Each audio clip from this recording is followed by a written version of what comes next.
Am very busy. ഞാൻ വളരെ തിരക്കിലാണ്. I do not have time. എനിക്ക് സമയമില്ല. Please excuse me. ദയവായി എന്നോട് ക്ഷമിക്കുക. ഇത് നാം പലരിൽ നിന്നും സാധാരണയായി കേൾക്കാറുള്ളതാണ്. തന്ത്രപൂർവമായി പലതിൽ നിന്നും ഒഴിഞ്ഞു മാറുന്ന ഒരു രീതിയാണിത്. ജീവിതത്തിൽ ഓരോരുത്തർ പ്രാധാന്യം കൽപ്പിക്കുന്ന കാര്യത്തിലാണല്ലോ പൊതുവെ തിരക്കിലാകുക. അങ്ങനെ നാം തിരക്കിലാകുമ്പോൾ സുപ്രധാനങ്ങളായ ചില കാര്യങ്ങൾ ചെയ്യുവാൻ വിട്ടുപോകുന്നു. അതിനായി പലരും സമയം കണ്ടെത്തുന്നില്ല.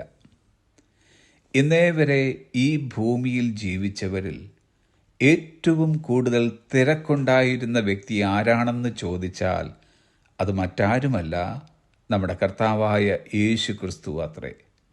തൻ്റെ 30-ാമത്തെ വയസ്സ് തുടങ്ങിയുള്ള 3.5 വർഷക്കാലത്തെ സമയം, the glorious years of the world history, ലോക ചരിത്രത്തിലെ മഹത്വകരമായ വർഷങ്ങൾ. വർഷങ്ങളെന്ന് പറയുന്നതിനേക്കാൾ ദിവസങ്ങളെന്ന് പറയുന്നതായിരിക്കും ഉചിതം. ദിവസങ്ങളെന്ന് പറയുന്നതിനേക്കാൾ 3.5 വർഷത്തിലെ മഹത്വകരമായ മണിക്കൂറുകൾ എന്ന് പറയുന്നതായിരിക്കും ഏറ്റവും ഉചിതം. തിരക്ക് പിടിച്ച ഓരോ മണിക്കൂറുകൾ പള്ളികളിലും മലകളിലും കവലകളിലും വീടുകളിലും നടത്തിയ പ്രസംഗങ്ങൾ, രോഗികളെ സൗഖ്യമാക്കിയത്, വീര്യപ്രവൃത്തികൾ നടത്തിയത്, ഉപമകൾ പറഞ്ഞത്, ഉപമകളുടെ വ്യാഖ്യാനങ്ങൾ പറഞ്ഞത്, ഇവയിൽ ചിലതൊക്കെ മാത്രം എഴുത്തുകാരായ സുവിശേഷകന്മാർ അവരുടെ പുസ്തകത്തിൽ രേഖപ്പെടുത്തിയിട്ടുള്ളൂ. യോഹന്നാൻ അപ്പോസ്തലൻ തൻ്റെ സുവിശേഷം എഴുതി അവസാനിപ്പിക്കുന്നത് ഇങ്ങനെയാണ്: യേശു ചെയ്തത് മറ്റു പലതുമുണ്ട്. അത് ഓരോന്നായി എഴുതിയാൽ എഴുതിയ പുസ്തകങ്ങൾ ലോകത്തിൽ തന്നെയും ഒതുങ്ങുകയില്ല എന്ന് ഞാൻ നിരൂപിക്കുന്നു എന്നാണ്. അങ്ങനെ വളരെ തിരക്ക് പിടിച്ച മണിക്കൂറുകളായിരുന്നു യേശു കർത്താവിന് തൻ്റെ ജീവിതത്തിൻ്റെ അവസാനത്തെ 3.5 വർഷക്കാലമുണ്ടായിരുന്നത്. യേശു കർത്താവിൻ്റെ ജീവിതത്തിലെ 3.5 വർഷത്തെ പരസ്യ കാലഘട്ടം. ഈ പരസ്യ കാലഘട്ടത്തിൽ യേശുവിന് ഒരു രഹസ്യ ജീവിതവും ഉണ്ടായിരുന്നു. അതാണ് ഇന്നത്തെ മുഖ്യ സന്ദേശം.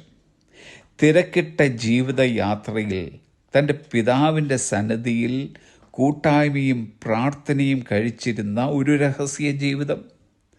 എഴുത്തുകാരനായ യോഹന്നാൻ പറയുന്നത് ശ്രദ്ധിക്കുക. അധ്യായം 6 വാക്യം 15. അവർ വന്ന് തന്നെ പിടിച്ച് രാജാവാക്കുവാൻ ഭാവിക്കുന്നു എന്ന് യേശു അറിഞ്ഞിട്ട് he departed again to the mountain by himself alone. അവൻ പിന്നെയും തനിച്ച് മലയിലേക്ക് വാങ്ങിപ്പോയി. ഇവിടെ ഉപയോഗിച്ചിരിക്കുന്ന എഗെയിൻ അഥവാ പിന്നെയും എന്ന പദം സൂചിപ്പിക്കുന്നത് തൻ്റെ തിരക്കിട്ട ജീവിതത്തിൽ നിന്നും എല്ലാ ദിവസവും ഒഴിഞ്ഞു മാറി പ്രാർത്ഥനയിൽ ചെലവഴിച്ചിരുന്ന എ റെഗുലർ ഡെയിലി പ്രാക്ടീസ് കർത്താവിനുണ്ടായിരുന്നു. ഐ ആം സോ ബിസി എന്ന് പറഞ്ഞ് സുപ്രധാനങ്ങളായ കാര്യങ്ങളിൽ നിന്നും ഒഴിഞ്ഞു മാറുന്നവർ നമ്മുടെ കർത്താവിൻ്റെ റെഗുലർ ഡെയിലി പ്രാക്ടീസ് അഥവാ തുടർമാനമായ ദൈനംദിന പതിവിൻ്റെ മുമ്പിൽ തലകുനിക്കേണ്ടിയിരിക്കുന്നു. യേശു കർത്താവ് വെച്ച് പുലർത്തിയ എഗെയിൻ, പിന്നെയും നമ്മുടെ ജീവിതത്തിലും ഒരു യാഥാർത്ഥ്യമായി തീരട്ടെ.